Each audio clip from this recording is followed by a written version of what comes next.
Good afternoon.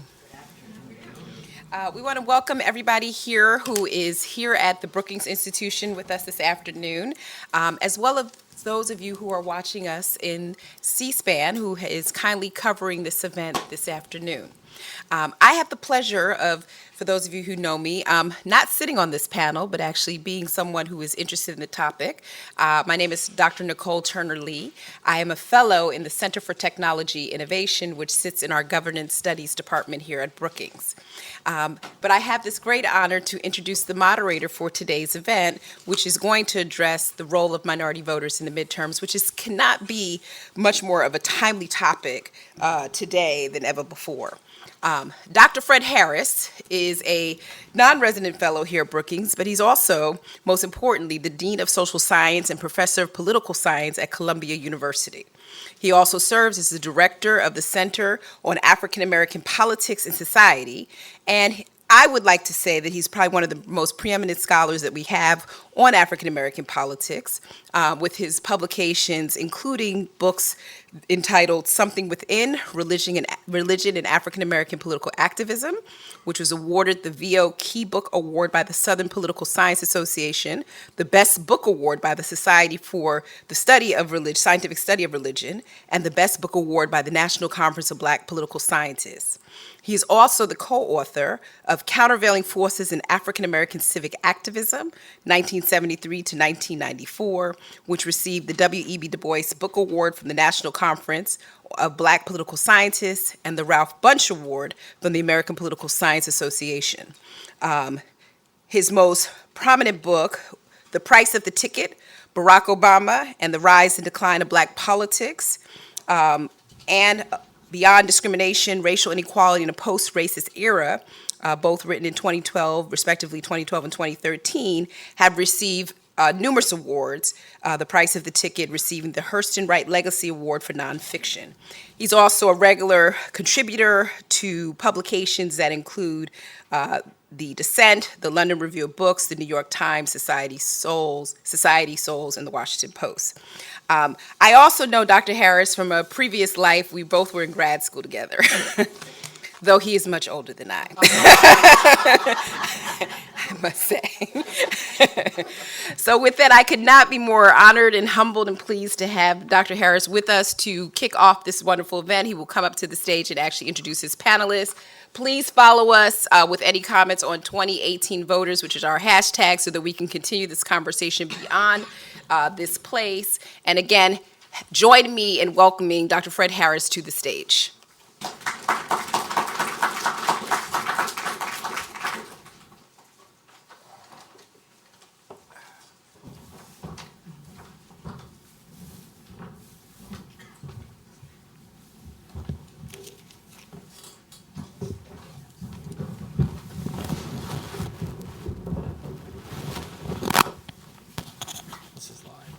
Okay. Welcome, everyone. This is a very crucial moment in American political life. We're facing a midterm, one that we haven't seen for at least more than a generation. And as you know, midterm elections are a referendum on the policies of a president. And the Trump presidency has engendered a great sense of divide in our country. And so today we're going to explore to what extent we will hear minority voices as the polls when it comes to the election next Tuesday.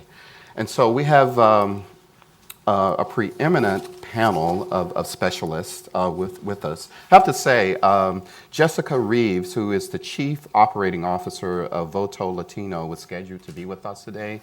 And unfortunately, her schedule would not allow her to appear. To my left is Kimberly Atkins, who is the Chief Washington reporter and columnist for the Boston Herald, where she focuses on the coverage on the White House, Congress, and the U.S. Supreme Court. She is a recurring guest host for C-SPAN's morning call-in show, Washington Journal, where she interviews lawmakers, public policy experts, and journalists about the issues on Capitol Hill. Kimberly is also a regular panelist on one of my favorite shows, on Friday evenings, PBS News show Washington Week. And before launching her journalism career, Kimberly was a litigation attorney in Boston. And I would be remiss if I didn't mention, as a dean at Columbia, that Kimberly is also a graduate of Columbia University School of Journalism. Next to Kimberly is Christine Chen, who is the founding executive director of Asian and Pacific Islander American Vote, known as APIA Vote. APIA Vote is involved in research and polling of Asian American voters.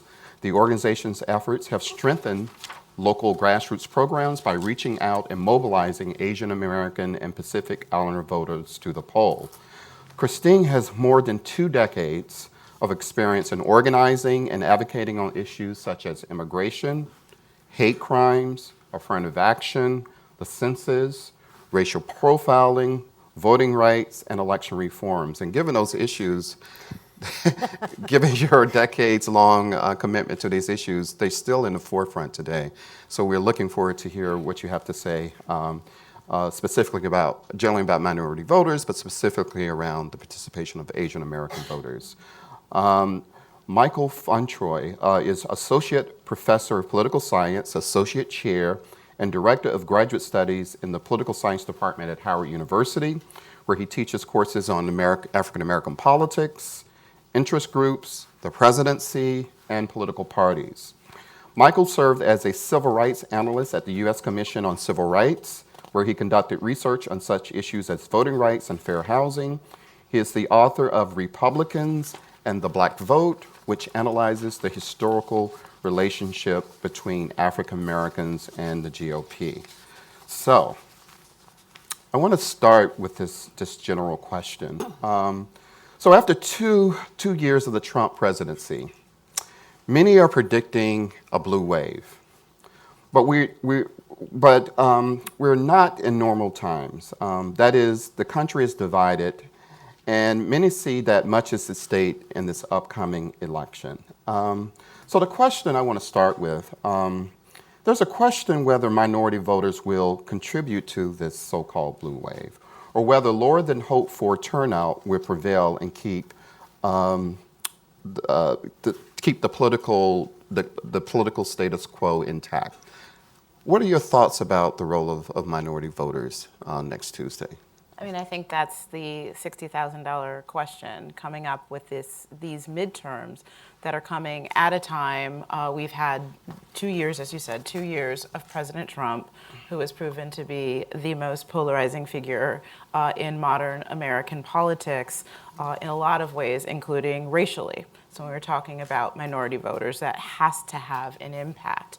You have seen minority voters galvanized. You've seen a lot of different groups galvanized in a way that you have not seen previously. It started the day after President Trump was elected, right, with the Women's March, which was the biggest political event in my lifetime that I saw here in Washington. But you've seen that same motivation when it comes to young people, when it comes to people of color. But at the same time, you have a recent spate in the last decade or so of laws being passed and policies being implemented that erect barriers to the polls that disproportionately affect people of color, particularly people of color who are poorer, people of color in more rural areas, but has a disproportionate effect on him. So you have them. So you have these two competing things happening in these midterm elections. Midterms generally draw fewer voters than presidential election years, so you also have that issue. And you have a whole lot of very important House and Senate races and local races, gubernatorial races, that are very particular to the regions that they're in. So there are a lot of other factors that are weighing in too. But as a whole, I think we don't know yet. The answer to your question as far as I could see, that's one of the things I'm going to be looking at the day after the election, is exactly what role minority voters play. And it's hard to tell from polling, particularly with minority voters. But I think a lot of us, I think about the day after the 2016 election when I was looking at exit poll data the first thing that morning. And I think a lot of people were surprised that Donald Trump won the majority, the clear majority of white women voters, for example. I think looking and parsing and looking at how these voters turned out, how they reacted, what groups on the ground were saying about efforts of voter suppression, which I'll talk a little bit more about later. I think that's what we're all looking for. Right. Christine? Yeah, I really believe that campaigns and the political parties no longer can afford to ignore people of color and these base of voters, including Asian American and Pacific Islanders. Just for the simple fact of looking at the growth of the population, everyone's been asking like, oh, well, suddenly there's, we're hearing about Asian American voters. Well, it's also because in the last decade, there's been tremendous growth in specific states where there are like tight races. API Vote and API Data just recently conducted our 2018 Asian American Voter Survey. We conduct this once every 2 years.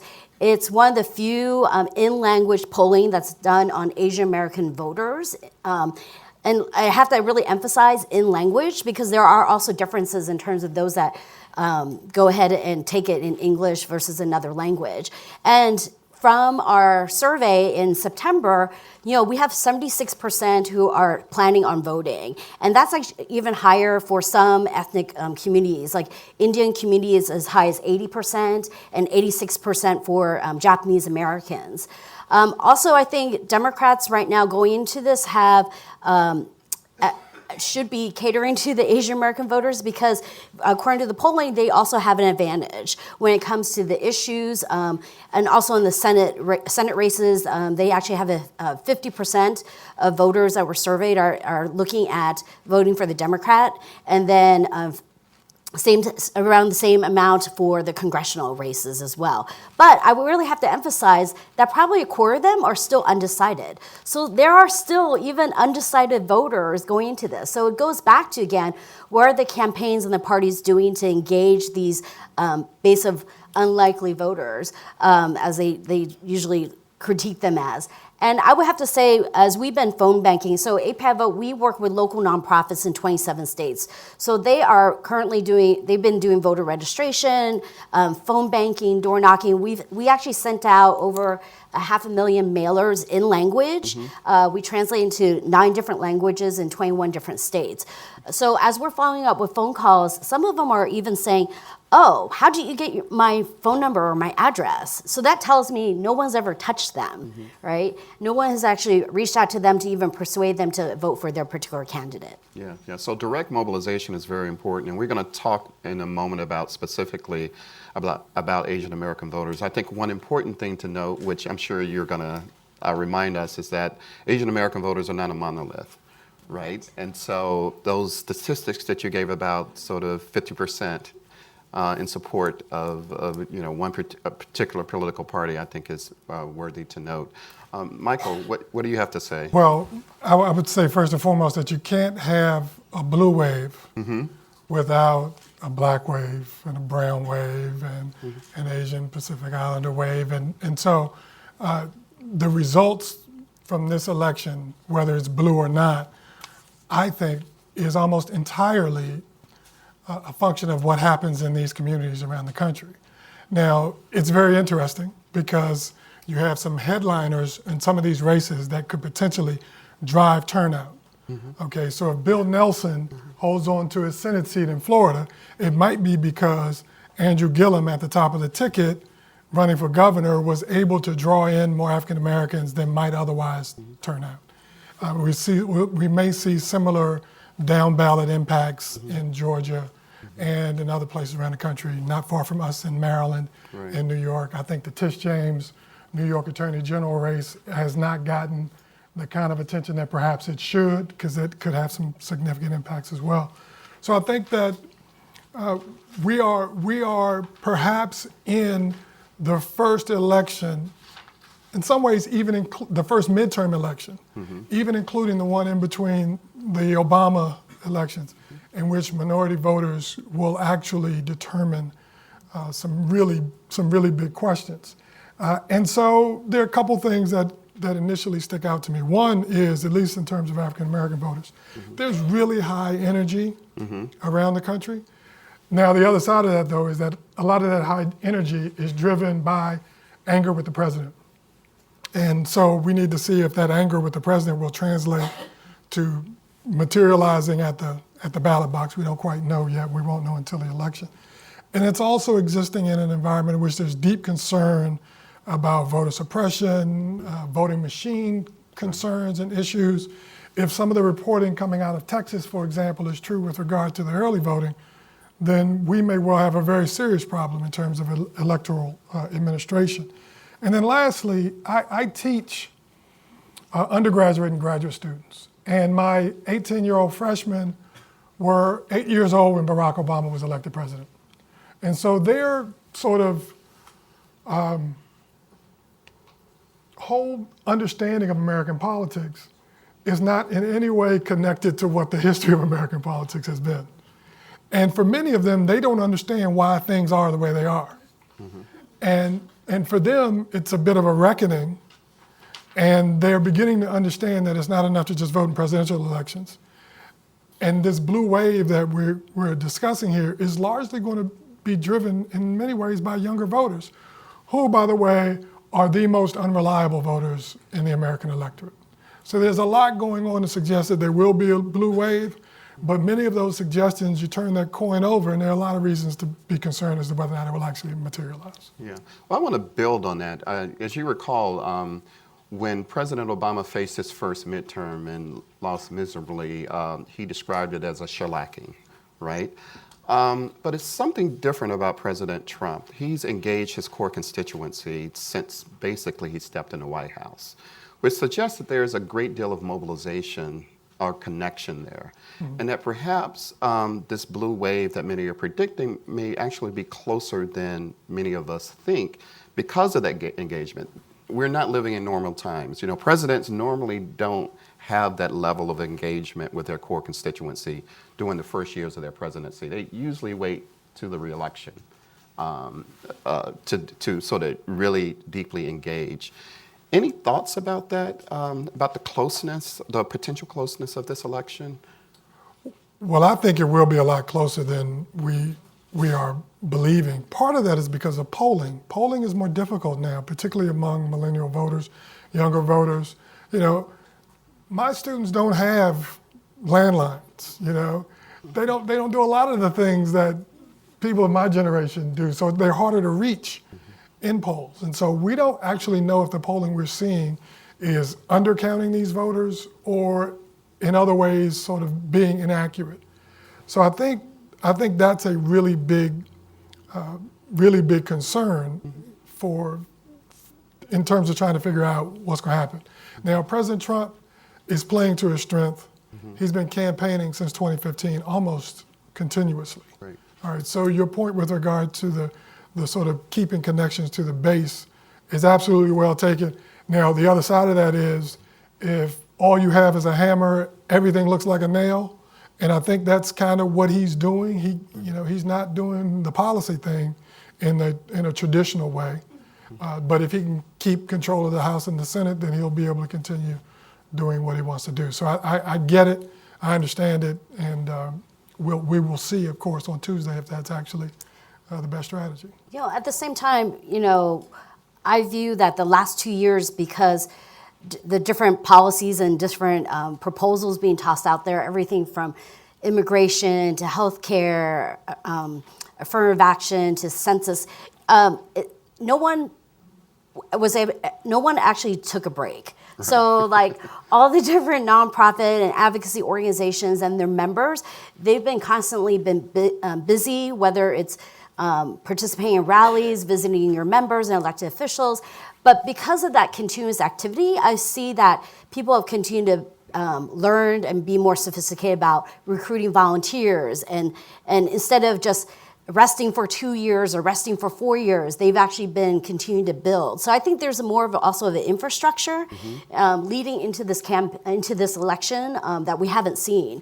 One great example is Georgia, because they had special elections, they had primaries that didn't get 50%, so they had another election, and then now going to the midterms. I would have to say that there are more diverse political infrastructures in Georgia now than we've ever seen because of that continuous activity. And so it's whether it's from nonpartisan groups to also political organizations. Right.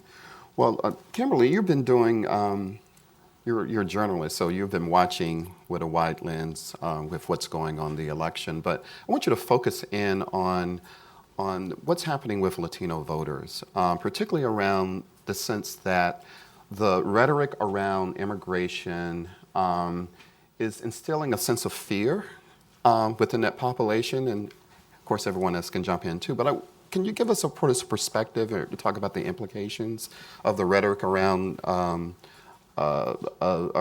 immigration and how that may affect turnout? Certainly.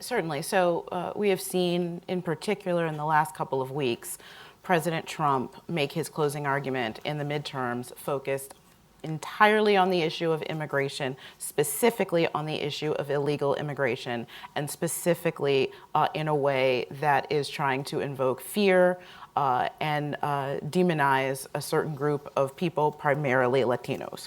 And it's based on the group of migrants making their way through Mexico right now from Central America, almost all of whom are fleeing poverty and or violence and or just untenable conditions so that they can make a bid for asylum in the United States, knowing most of them that the majority of them won't get it.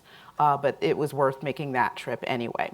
The president has now, as you know, in recent reports, not only questioned everything from birthright citizenship, which is something he brought up on the campaign trail, and people thought, oh, he's just kidding. He's brought that up. He's promised as many as 15,000 troops at the border, which he's already sending 5,000, which is more than the American troops that we have fighting ISIS in Syria. If he sends 15,000, that will be more than we have in Afghanistan to send on U.S. soil when there is federal law that prohibits U.S. troops from acting in law enforcement capacity on U.S. soil. But still, that's his wall. He couldn't get his wall, but that's what he has.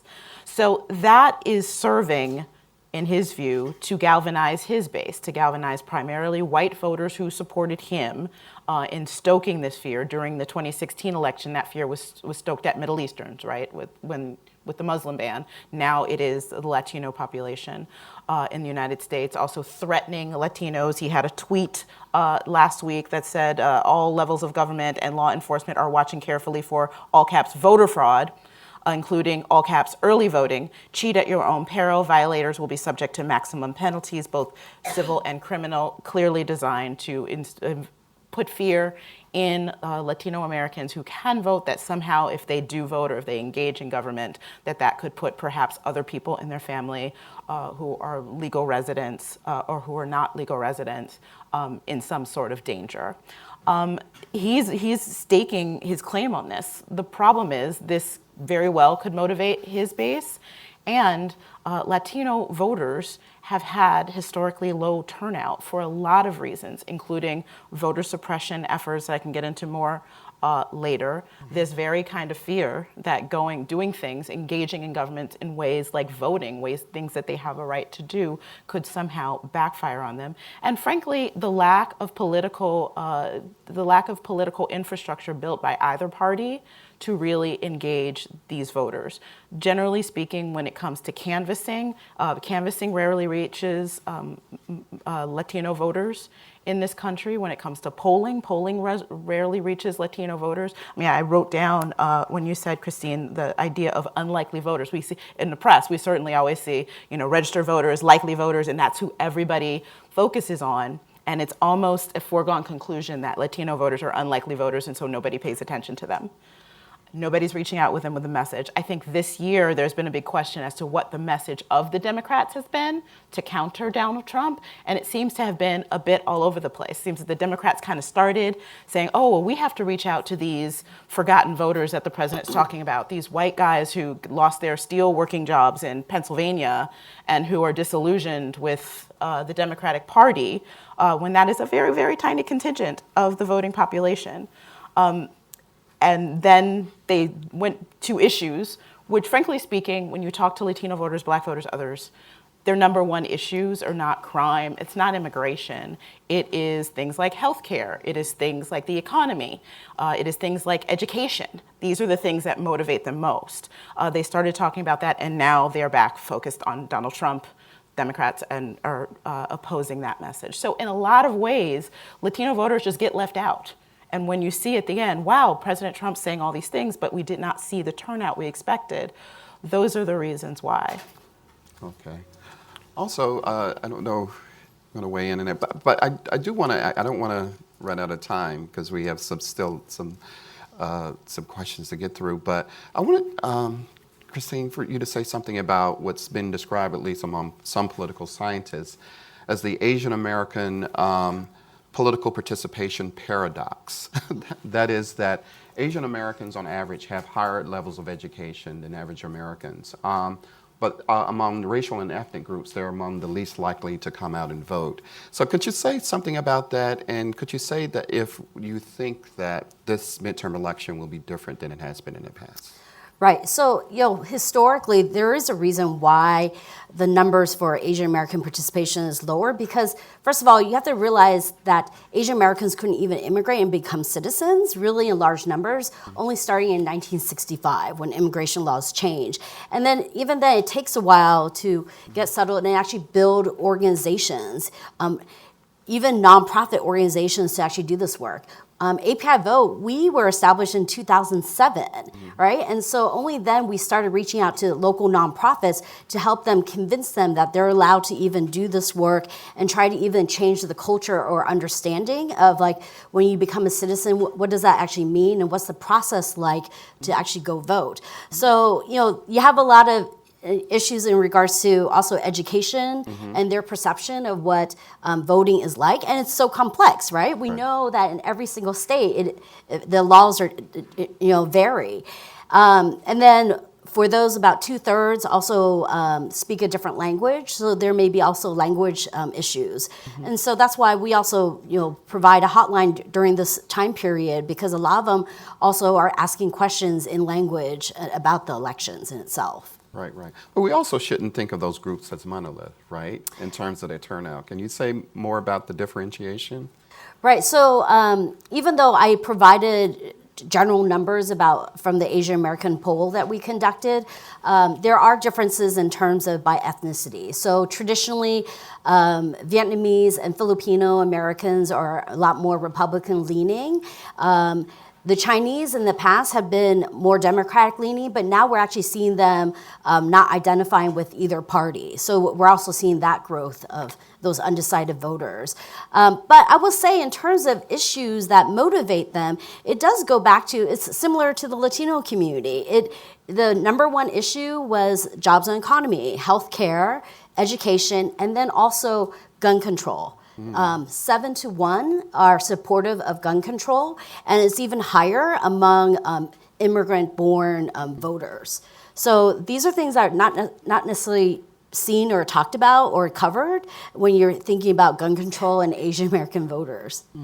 So there are similarities as well as some differences, but I think it also goes back to one of the growing trends, once again, is that not enough of the political campaigns are reaching out to these voters. We're starting to see changes, like in Virginia, especially in Northern Virginia with the Virginia 10 congressional race. Nevada, every cycle, it's such a close race that both Republicans and Democrats are courting the Asian American, especially the Filipino vote in Nevada. And then we're also seeing this this midterm because of Asian American candidates who are running for Congress, like Young Kim in Southern California. She's a Republican, but she's had a long history developing relationships with the community that race is going to be very tight.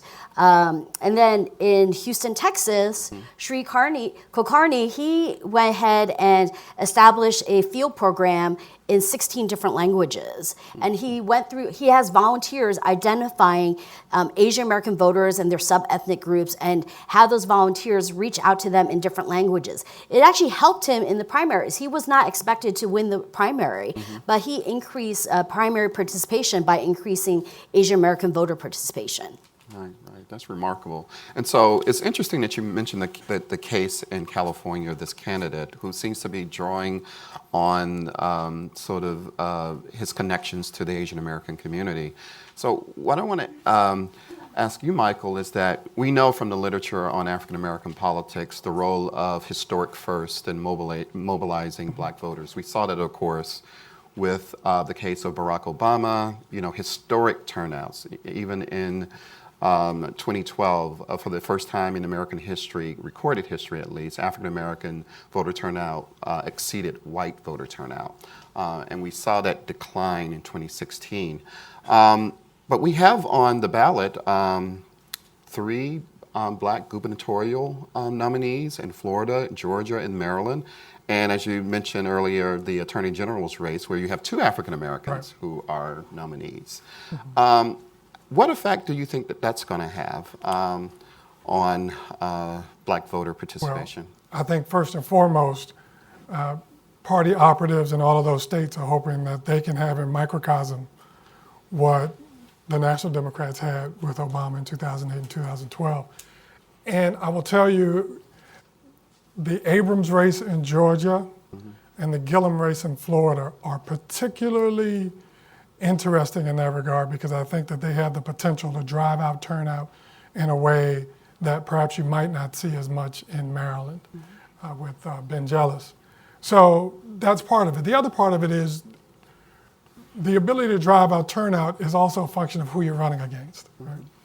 And in both Georgia and Florida, the Democratic nominees are running against extremely dislikable, at least in black communities, nominees, which, people go to vote for candidates, but they also vote against candidates. And you may see some of that as well in both of those races.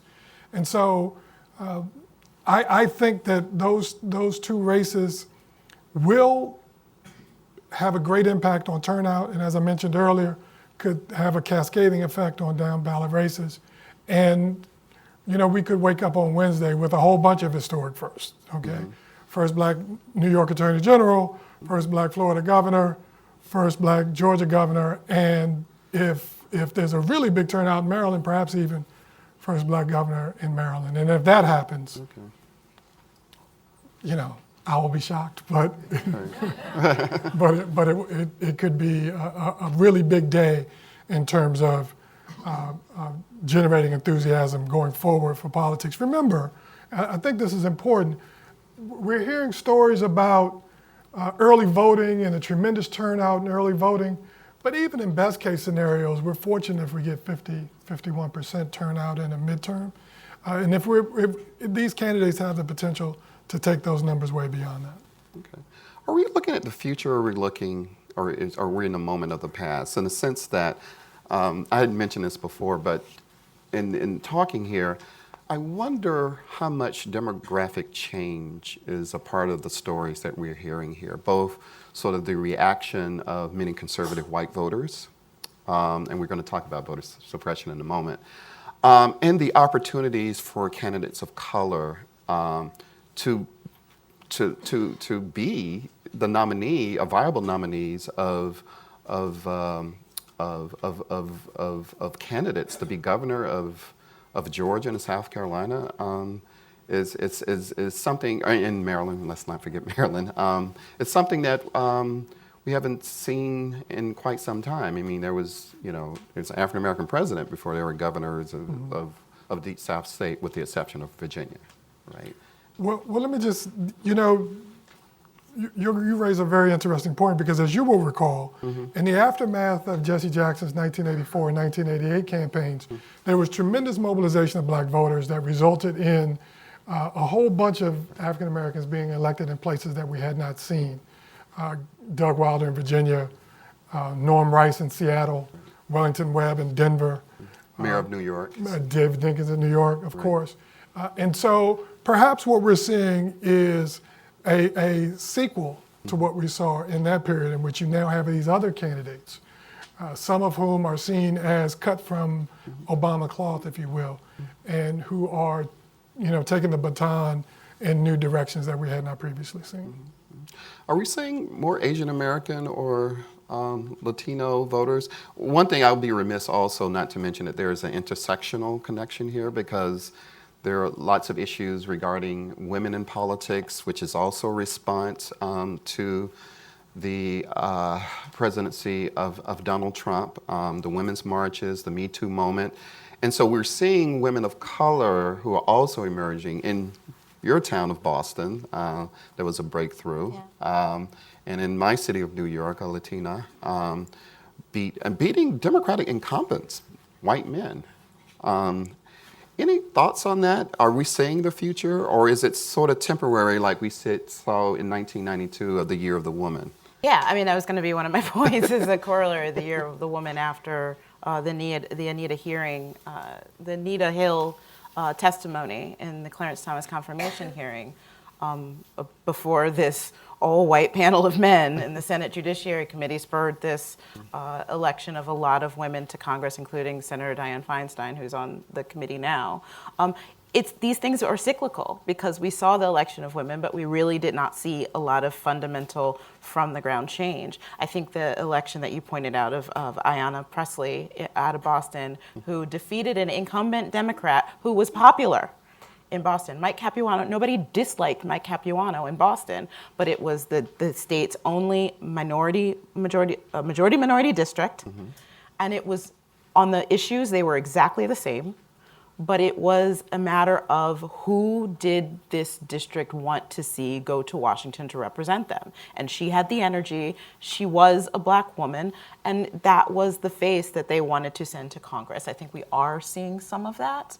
At the same time, even in races that don't involve a candidate of color, we're seeing the power of the minority vote, particularly minority women. I think a great example of that is the special election in Alabama, where everybody was shocked the next day when women of color, black women, came out in droves because they were horrified at the idea of, and it wasn't a racial issue. The top issue was the fact that this voting against the candidate who was accused of really horrific crimes against underage women, that motivated black women. I mean, I think people are understanding the power of black voters in a way that they've neglected in the past. On the other hand, when you're talking about low turnout among people of color, that's also a problem, because one complaint that I hear from voters of color is, well, we're not at the table, you're not coming and reaching out to us, but we come for you when you need us, you thank us. But in a crisis, we come through for you, but all the rest of the time when there is no political crisis, you don't. And that is a big factor of, it's not just suppression that keeps people away from the polls, it's a lack of engagement or a feeling that, you know what, my vote's not gonna matter, so why bother? Yeah, I think there's a huge change, because we are seeing a lot more women and also people of color running for office, right? So, and they're also running in office in locations where you don't think that there's sizable populations. Like Gina Ortiz, she's a Filipina in Texas, in San Antonio. So obviously she's not catering to the Asian American voters out there, right? It's really about building a comprehensive coalition and reaching out to a diverse group of voters, right? But also, even the Obama effect, we have a number of Obama appointees, like Andy Kim in New Jersey, Southern New Jersey. He's also positioned to potentially win that race.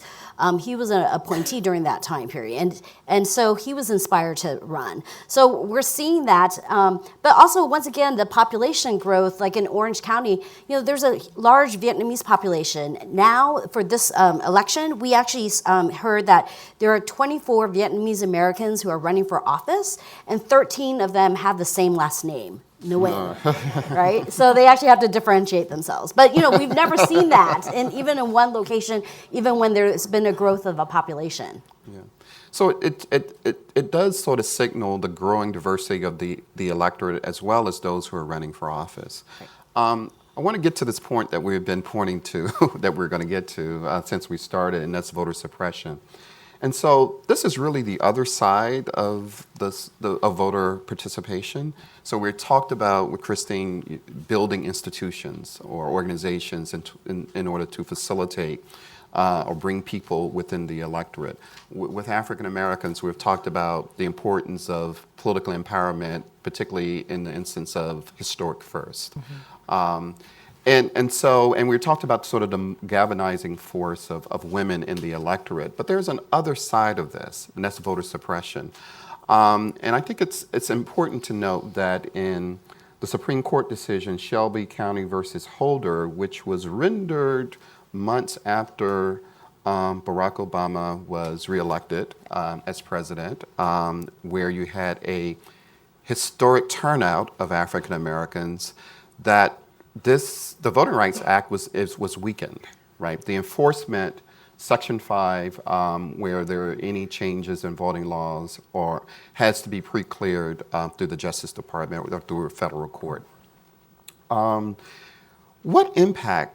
What evidence is there that Shelby County versus Holder has had an impact on allowing voter suppression, and what kind of evidence we see currently, and what impact that these voter suppression tactics might have in the outcome of next week's election? Well, we're seeing a lot of the evidence of that playing out in real time when it comes to these midterms. I mean, that decision was handed down in 2013, where the Supreme Court struck down a portion of the Voting Rights Act that dealt with the coverage formula as to what determined when the Justice Department had to pre-clear certain districts that had a history of voter suppression. New voting laws had to be pre-cleared through the Justice Department before they could be implemented in these districts, or in the case of the Commonwealth of Virginia, the whole state was covered under pre-clearance. And in other places, there were specific districts. And it's interesting because in the talk of voting rights, Donald Trump has installed 2 new justices to the Supreme Court. And there's been some talk that now, since the court has shifted to the right, Chief Justice John Roberts is sort of the new swing voter justice, so to speak, that he might be the one who can be swayed in one way or the other. Well, John Roberts was the author of the Shelby County decision, and in describing this pre-clearance formula that was set up to decide what districts needed to have this pre-clearance, he wrote, "Racial disparity in those numbers was compelling evidence to justify the pre-clearance remedy and the coverage formula," talking about when it was implemented in 1965. "There is no longer such a disparity." Well, since then, there have been, in that 5 years since that decision, there have been hundreds of suppressive voting laws passed in nearly half of the states in the United States. This is not just a problem in southern states.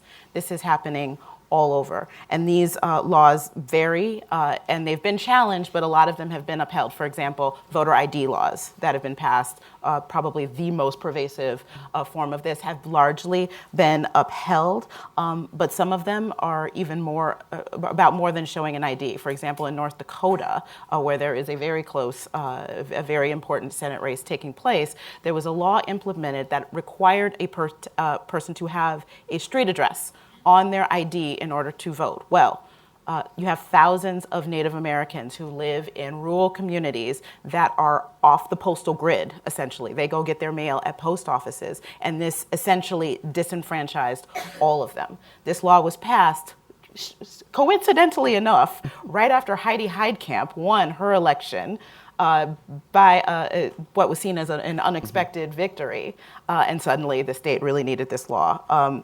And then you have other things, voter purging laws, use it or lose it laws, where if you lose your constitutional right to vote, I guess, if you don't vote for a while. Those are being challenged. There's an exact match law, which is playing a factor in that Georgia race, where your name has to be an exact match on your ID as it is on the voter rolls. I can tell from experience when a clerical error at the DMV misspelled my middle name, and it took months and me writing checks to 2 different states to get certified copy of my birth certificate to go back and try to get this corrected, how big of a problem that can be.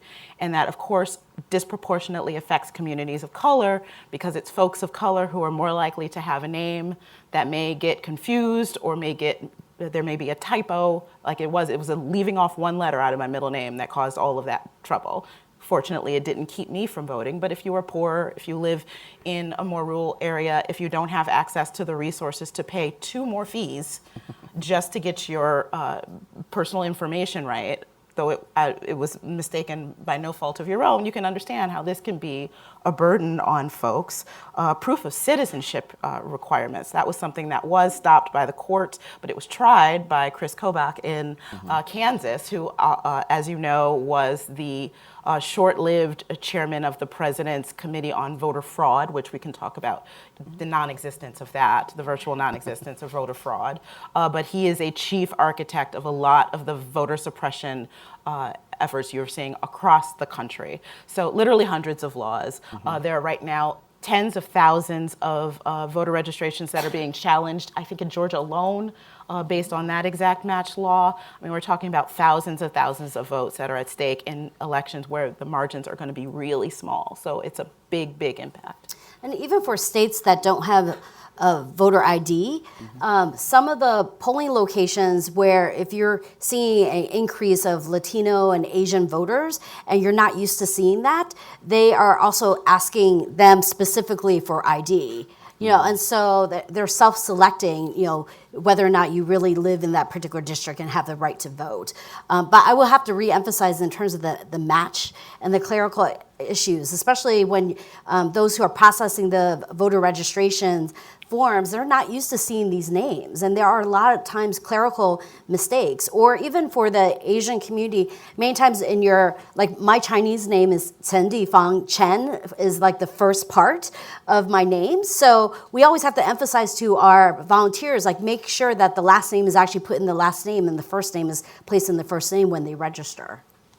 And let me just add quickly two quick examples, one of which is to pick up on the Georgia one. 55,000 voter registration applications haven't been processed, and roughly 70% of those are among African American voters. So that's going to have a big impact, and this is a responsibility of the Secretary of State. Just so happens in this case, the Secretary of State is running for governor, and it has no particular incentive to do this, which is going to have a big impact. And then the other one, which is really egregious in my view, is that there have been nearly 1,000 voter locations, polling places, that have been closed throughout the South since Shelby v. Holder. Now, historically, those would have to be pre-cleared. And in the past, the federal district court here in D.C. or the Justice Department would not pre-clear that unless there was another one open nearby. Well, that's not the case now because there's no real way to engage in that. And the vast majority of those closed polling places are in minority communities. So the suppression is real. The talk about voter fraud is fake news, if I could use that phrase here. and it's just an example of how you can tell how important something is by the extent to which some will go to keep you from using it. And in this case, we're talking about the vote. And I didn't even get to gerrymandering. I mean. Oh yeah. Well, we don't have. But before I open the audience up for questions, and since we're on C-SPAN Live, and since the election is next week, I didn't mention this question to you in my notes, so you can decline answering if you want. Will the Democrats prevail on next Tuesday? Look, in Congress.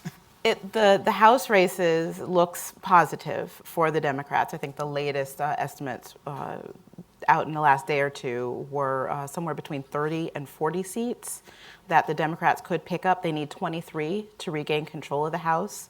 The Senate is a lot more difficult because of the maps and the fact that the Republicans had the momentum going in. I mean, once Heidi Heitkamp fell behind in the polls in North Dakota, I think that made the reach for the Democrats a lot tougher to take that back. But again, I think I want to re-emphasize the point that Michael made about polling. Polling is horrible. Polling is horrible on a national level. When you get down to local races, polling is particularly horrible. So it's really, really difficult to know, and I think there are going to be a lot of surprises, individual surprises, once Wednesday morning comes around. Well, Michael, you're a political scientist, so you have to say something. So, but Krista, you can pass if you I'll like. pass Oh, because, yeah, that's what I thought. because of my Of course. institution. Yeah. One of the great things about tenure is you can just sit there. So Democrats +6 in the House, -1 in the Senate. Oh, wow. So you've thought about this. A lot. That's part of my job. I got to think about it. Okay. Well, we're going to open the, yes, gentleman here. Do you have any information on the voting tendencies of people from the Indian subcontinent and what you might expect in this election? So according to our polling, ever since we've been doing it since 2012, Indian Americans are actually the one population that are heavily Democrat consistently. So when we look at the disaggregated data amongst the top 6 ethnic Asian communities, they ranked as the top in terms of Democrats. So for where there's a large Indian population, the Democrats really have an advantage when it comes to that community. Yeah. That's another, can I just interject? That's another paradox. I didn't know that, actually. I thought it was much more divided between South Asians, between Republicans and Democrats. And the reason why I thought that is because the breakthroughs of Indian Americans in politics have been as governors of southern states on the Republican side. So, Bobby Jindal. Well, it goes back In to South the Carolina. issues, right? Right. So you look at the issues of the impact of 9/11 on Indian Americans and also the attacks on religion, because the Indian American and South Asian community really are very diverse when it comes to religion as well. right.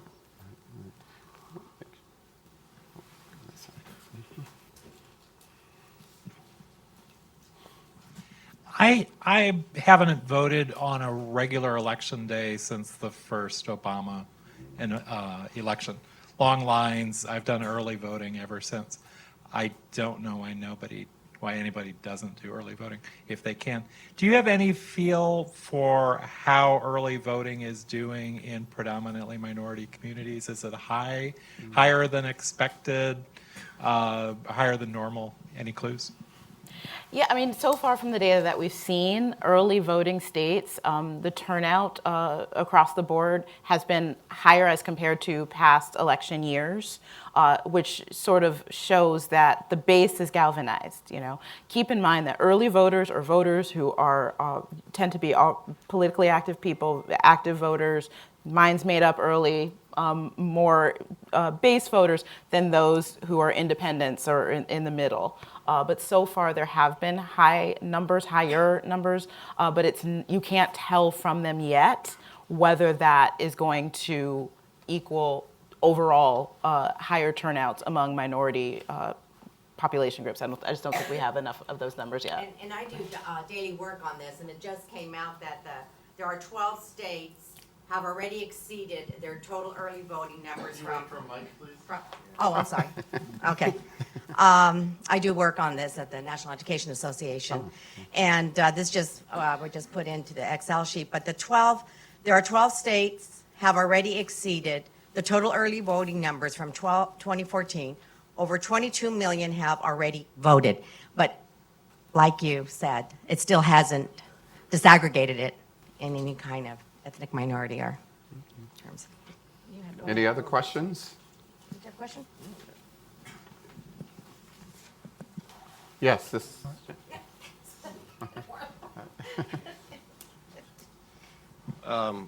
I remind myself that voter suppression is an historical tendency in white America. It happened to my ancestors. It's happened to many of our ancestors here. The response of the civil rights movement of the 60s was to, in a large extent, to ameliorate that situation. What's it going to take now? I don't see a coherent democratic strategy to address this issue, which, you know, we haven't mentioned the Texas race with the Beto O'Rourke and Cruz. That could very clearly, in my mind, depend upon voter suppression in that state. Yeah, I mean, I think that's an important issue when you talk about motivating voters and fighting back against, in terms of messaging, against these suppressive voter efforts. I mean, fighting back on the state level, these laws are passed by the states and they're passed by largely Republican-led legislatures. So you actually have to win those offices if you are a Democrat and you want to try to reverse those. And just a side point, it's not all Republicans that are doing that. In Massachusetts, the governor just signed a law for automatic voter registration. So, I mean, it's not every Republican doing this. But in terms of that messaging, at least when you're messaging to Black people, you can invoke the civil rights movement. That's something we saw Oprah do today when she introduced Stacey Abrams in Georgia, and talk about the fight that was waged for this vote, how people died before they were even able to vote, people who fought for this right, before the Voting Rights Act of 1965 was passed, and the importance of it. But when it comes to Asian voters, Latino voters, they were not part of that, especially those who have come and become citizens of this country since then. So you don't have that same message. And I think that that is a message that needs to be created. I think that is something that you need to teach people to understand. This is why it impacts you. This is why it impacts your community. And this is why voting isn't just a right. It's something that's important. It's a responsibility that you need to do, not just for yourself, but for past generations and for future generations. Yeah. But sometimes it works and sometimes it doesn't, even among Black voters. I mean, Correct. you heard that in 2016. Yeah. You know, Michelle Obama, vote as if your life depended on it. You know, John Lewis, who also were making the appeals. Right. And despite all that, you still saw a slide in Black A voter. precipitous slide. Yes. Well, let me also add, this is a really complicated question on how to message that. On the surface, it should easily resonate with people in minority communities, particularly African Americans. But when you play the historical card on Gen X or, you know, millennial African Americans who don't have any sort of historical context for that, it falls flat. And so the messaging has to be created to reach them in a different way. And then also I would add, in terms of a coherent strategy, you don't really see it from the elected officials. You may see it from outside groups, but even that is not really as coherent and as targeted as it should be. There, gentleman yes.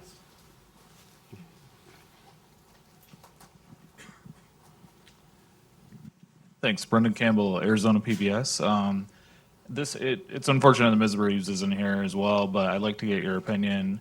Latino voters typically skew towards more average on social issues, average voters rather than pro-democratic liberal sort of skewing. And I'm wondering if they also have historically low voter turnout like we talked about.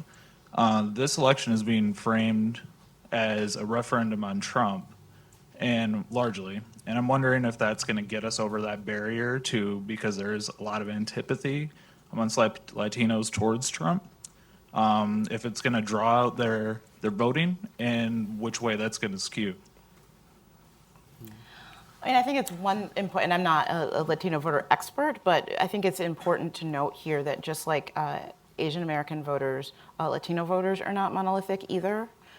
We have seen lots of different voters, whether it's different parts of the country or different backgrounds, who vote in a lot of different ways historically, particularly now older Cuban Americans, for example, tend to be far more conservative and might be moved on issues such as the president's policy regarding Cuba, reversing the Obama administration policy on Cuba. You may see some that are motivated by the issue of South Americans and the messaging by President Trump. I think the majority are probably, like we said, motivated by issues like the economy and education and housing affordability and things like that. So I think it's tough to say. I wouldn't put a broad umbrella and define Latino voters as liberal or anything else. It's very complex. The voter of the Puerto Rican descent in New York is going to vote very differently than a voter perhaps of Mexican descent in California, in the San Diego region. So I think it's tough to say. Yes, here. To what extent in states where suppression efforts are high will people be permitted to vote provisionally, especially in a state like Georgia? And to what extent, where they will be able to, is that message getting out? You know, so that people don't say, oh, I'm not going to go vote because they're not going to count my vote. Well, my understanding of it is that this will vary widely depending on what is allowable in the states. And in some states, you can cast a provisional ballot, but it won't be counted until after the election if it's necessary to count, if it matters. So there are a variety of different moving parts here in different parts of the country. Now, the Georgia example is very interesting to me, and I'll be curious to see exactly how that plays out and what the rules allow. But if it turns out that you can cast a provisional ballot in Georgia, then the entire GOTV effort in Georgia has to be around letting those voters know that even though there's some games being played with their applications, they can still cast a provisional ballot. So like right now, a lot of the campaigns as well as the nonprofit groups are really pushing out, whether it's through ethnic press or when they're doing phone banking and door knocking, making sure that people know all the hotline numbers. So that way, if they're turned away and what their rights are, they understand what they could do. Okay. We're going to have one more quick question. A gentleman in the back, right?